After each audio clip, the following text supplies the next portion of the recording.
Alright, ladies and gentlemen, boys and girls, welcome back to episode 2 of Beginners for Flying a Cessna 172 and X-Plane 10. So in episode 1, we covered how to start the aircraft up and how to taxi the aircraft to the runway, do a quick startup, quick run up, and our quick magnetos check. So in this episode, we're going to go ahead and take off, and we're going to go ahead and climb up to 2,500 feet, so we can go ahead and actually set that now. Oops. Barometric pressure, horizontal. 29905 is the barometric, we'll set that for right about there. Perfect. So, in this episode, I have already turned on the strobe lights and the landing light. And we're going to go ahead and take off of runway 16 for departure. And we'll make a turn to the left-hand side after we climb up to 2,500 feet.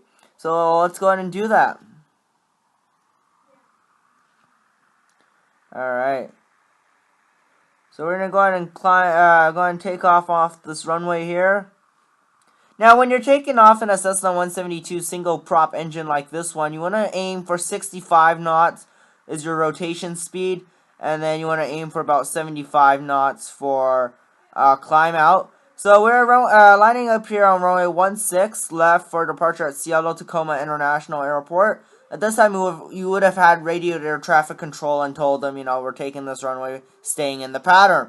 Alright, so now we're going to go ahead and actually throttle the aircraft up.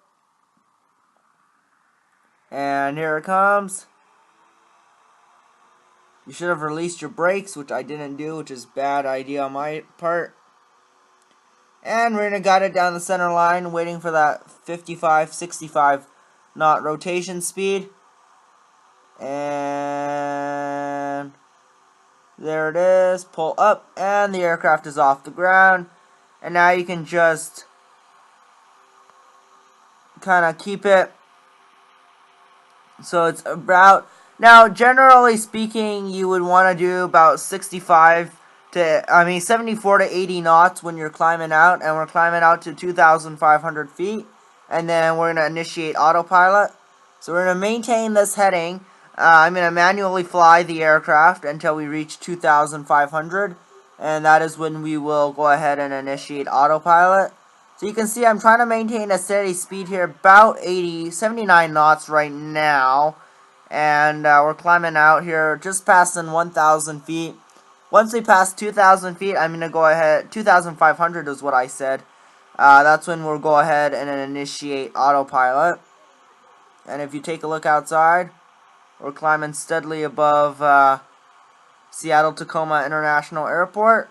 Climbing through 1,400 now, and we're still maintaining about 80-ish knots on the instruments. So it is kind of an intermediate guide.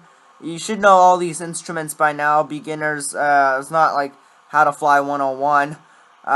So yeah, we're climbing up 2,800 feet now and passing 1,800. And we're going to climb up to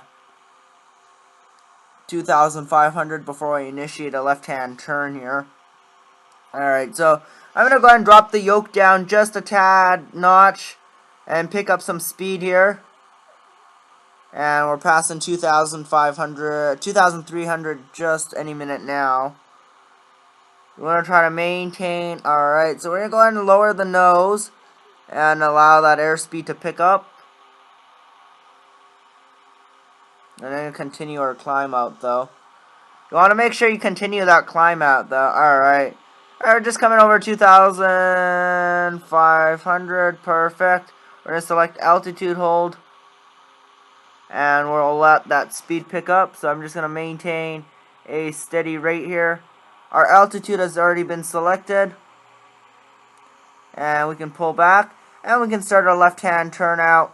Now that we've started our altitude select button. Actually, you know what? I'm just manually flying it. You can't initiate autopilot, but I'd rather just manually fly the aircraft. I'll pull back the throttle just a tad bit. And you can see there's what the airport is. And we're climbing out smoothly now over the airport for our pattern. We're going to pick up just a tad bit more speed. Now, if you guys are having trouble with your calibration and you think it's kind of weird, you can go ahead and hold the device comfortably and tap the save button, and that will recenter your gravity point. So you can see that the aircraft is acting a lot more better now.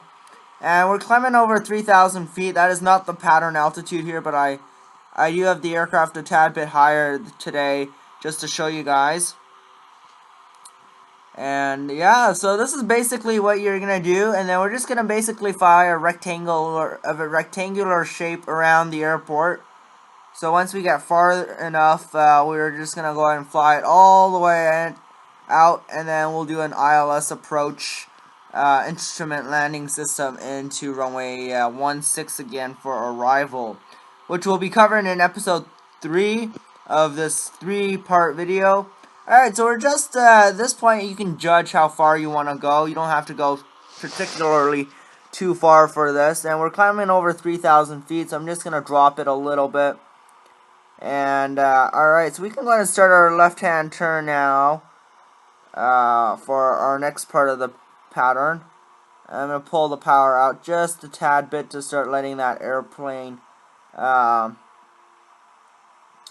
so you can see there's the little lake or sea, I don't know what that is, but you can see we're now perfectly paralleling the airport, and we're maintaining about 100 knots, and yeah, so we're just going to go ahead and maintain this, and we're going to fly this all the way through until we reach, we're 2,600 feet, and you can see this is the outside view of the airplane. It's a cloudy day here at SeaTac. It's not the most sunniest day for sure for flying. Alright, let's go ahead and drop this just a tad bit more.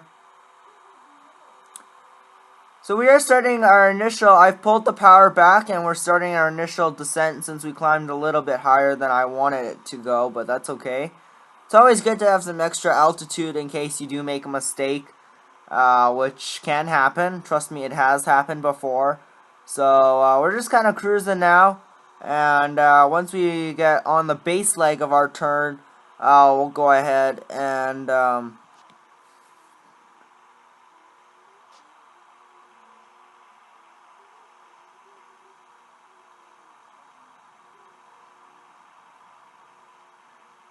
guys, so you can see we're dropping now to 2,500 feet as we continue our slow descent. We're just almost past halfway through the airfield, and we're just maintaining this right now until we get all the way around it. We're gonna fly basically until we're right next to this little river here, and then we're gonna make a turn and then head in for landing, which will be covered next episode of this tutorial. I'm just checking my map here to see how much further we have to go to get on ILS.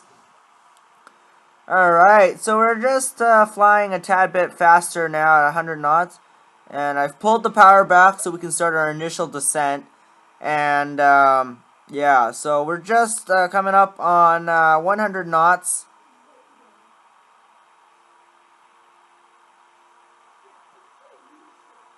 Alright, let's go ahead and pull the power. We're going to maintain about 100 knots right now. And continue our descent into Seattle, just coming up on ILS here. If you guys don't know what ILS means, it means Instrument Landing System. It is what professional pilots. I am no professional pilot. This is just a disclaimer. I am not a professional pilot, and I don't plan to be one. So don't take this if you're gonna go into real world flying. Don't take it as, you know, travel and gaming said, oh, this is what you have to do. I am not a professional pilot. And so, yeah. Alright, so we're just turning on our base leg, and once we finish this leg, I'm going to go ahead and cut the video. And then in episode 3, we'll finish our last turn, drop the flaps down to full flaps, and we'll prepare for our landing into Seattle. Alright, so we're still continuing our descent here. So yeah, I'm going to go ahead and wrap up this video here. This is a 3-part video, a very short video, so that way it's easier for you guys to manage. Hope you guys enjoyed this this video, which is basically a recap of what we did today. We did a quick departure off of SeaTac, and then we made our way up in the air, climbed through 2,500, and made a quick rectangular pattern by Seattle. And in the next video, we're going to cover our approach and landing. So, hope you guys enjoyed it, and we'll see you guys in episode 3 of how to fly a Cessna 172 and X-Plane 10 Mobile for beginners.